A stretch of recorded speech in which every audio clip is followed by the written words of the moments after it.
नीतिसूत्रे अध्याय 1 श्लोक 1 ते 33.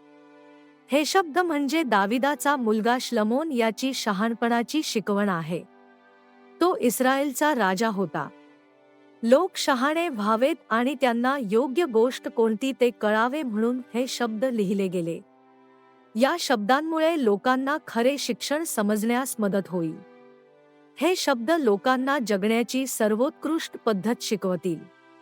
लोक न्यायी, इमानी आणि चांगले राहण्याचा योग्य मार्ग शिकतील. ज्या लोकांना शहाणपण शिकण्याची गरज आहे त्यांना हे शब्द शहाणपण शिकवतील.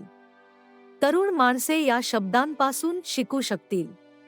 या शब्दांतली शिकवण शहाण्या माणसांनी सुद्धा अतिशय काळजीपूर्वक ऐकली पाहिजे, तरच ते अधिक शिकू शकतील आणि अधिक शहाणे होतील.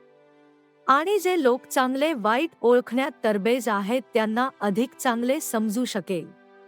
त्या नंतरच लोकांना शहाणपणाच्या गोष्टींचा आणि म्हणींचा अर्थ समजू शकेल. शहाणे लोक ज्या गोष्टी सांगतात त्या लोकांना समजू शकतील. पहिली गोष्ट म्हणजे माणसाने परमेश्वराला मान दिला पाहिजे आणि त्याची आज्ञा पाळली पाहिजे. नंतर त्याला खरे ज्ञान मिळायला सुरुवात होईल. पण ज्या लोकांना पाप आवडते ते शहाणपणाचा आणि योग्य शिकवणीचा तिरस्कार करतात. मुला, तू तुझ्या वडिलांची शिकवण पाळली पाहिजेस. आणि तू तुझ्या आईची शिकवणही पाळायला हवीस. तुझ्या आईचे आणि वडिलांचे शब्द म्हणजे तुझे मस्तक सुशोभित करणारा फुलांचा मुकुट आहे. ते शब्द म्हणजे तुझ्या गळ्याभोवती असलेली सुंदर माळ आहे. मुला, ज्या लोकांना पाप आवडते ते लोक तुला प्रलोभने दाखवतील. तू त्यांचे ऐकू नकोस. ते पापी म्हणतील, आमच्या बरोबर चल. आपण लपू आणि कोणाला तरी मारण्याची वाट बघू. आपण कोणत्या तरी निरपराध माणसावर हल्ला करू. आपण त्या माणसाला मारू आणि त्याला मृत्यूलोकात पाठवू.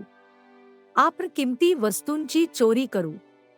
आपण त्या माणसाचा सर्वनाश करू व त्याला कबरेत पाठवू. आपण अशा वस्तूंनी आपले घर भरू. तेव्हा आमच्या बरोबर ये आणि या गोष्टी करायला आम्हाला मदत कर. आपल्याला ज्या गोष्टी मिळतील त्या आपण वाटून घेऊ. मुला, ज्या लोकांना पाप आवडते त्यांच्या मागे जाऊ नकोस. ते ज्या रस्त्यावर राहतात त्या रस्त्यावर एक पाऊलही टाकू नकोस. ते लोक दुष्कृत्य करायला नेहमी तयार असतात. त्यांची नेहमी लोकांना ठार मारण्याची इच्छा असते. लोक पक्ष्यांना पकडण्यासाठी जाळे पसरतात. पण पक्षी जेव्हा तुम्हाला बघत असतो तेव्हा त्याला पकडण्यासाठी जाळे टाकण्यात अर्थ नसतो.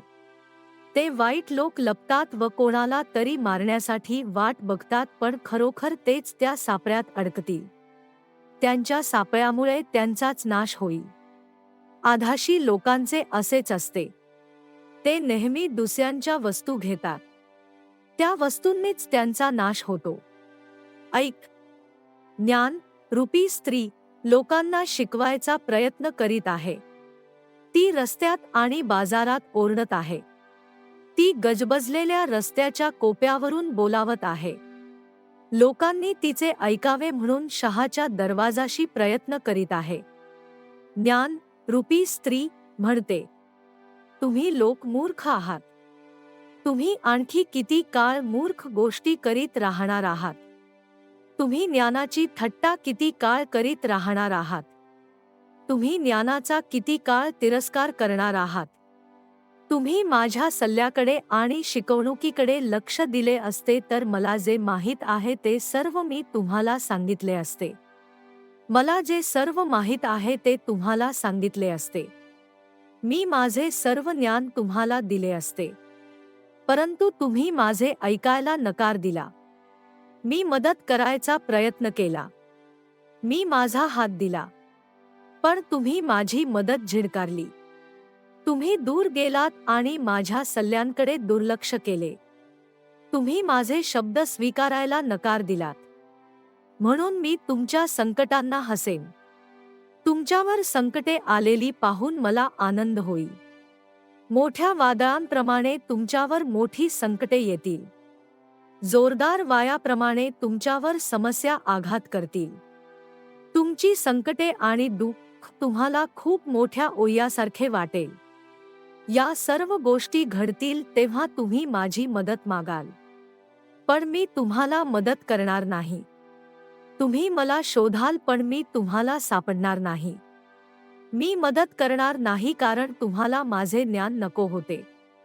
तुम्ही परमेश्वराची भीती बाळगायला आणि त्याला मान द्यायला नकार दिला. तुम्ही माझा सल्ला ऐकायला नकार दिलात. मी तुम्हाला योग्य मार्ग दाखवला तेव्हा तुम्ही माझे ऐकले नाही. म्हणून आता तुम्ही तुमच्या मार्गाने चला. तुम्ही तुमच्या वाईट मार्गाने जीवन जगलात म्हणून तुम्ही तुमचा सर्वनाश करून घेणार आहात. मूर्ख लोक मरतात कारण त्यांनी ज्ञानाचा मार्ग चोखाळायला नकार दिलेला असतो.